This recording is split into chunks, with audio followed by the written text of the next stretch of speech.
Hello friends, welcome to 5 star சலைபறைகள். இன்றைக்கி என்ன அப்படின்னா ஊத்தாப்பங்க, அதாவது ஆனியன் ஊத்தாப்பம்.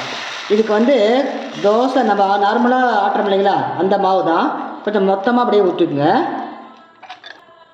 இப்போ பாருங்கள், ஆனியனை அது மேலே அப்படியே அழகாக தூவி விடுங்களேன். வெங்காயத்தை நீல வாக்கில் பண்ணி அப்படி லைட்டாக அப்படி அழகாக தூவி விடுங்க ரவுண்டாக. இப்போ பாருங்கள், சுற்றி ஆயில் நான் ஆனியன் போட்டுட்டு சுற்றி ஆனியன் இது ஆயில் ஊற்றிக்கணும். என்ன ஆஷிஷல் ஊற்றுறீங்களோ அதே ஆயில், சேம் ஆயில் ஊற்றிக்கங்களேன். ஆயில் ஊற்றிட்டுங்க, இப்படி தோசைக்கரண்டி வச்சு கொஞ்சம் அமுக்கி விடுங்களேன். அப்போ தான் அந்த ஆனியன் வந்து உள்ளார போகும். அமுக்கி விட்டுக்குங்க. வெந்தவனை அப்படி திருப்பி போட்டுக்குங்க. திருப்பி போட்டாச்சுங்க. இது ஒரு 2 நிமிஷம் வேகட்டும். ஆனியன் வேகணும் இல்லையா? இப்போ பாருங்கள், சூப்பரான முறைங்கிற ஆனியன் ஊத்தாப்பம் ரெடி ஆகிடுச்சு. இங்கே பாருங்களேன், சூப்பராக இருக்குது. ஓகே, பாய்.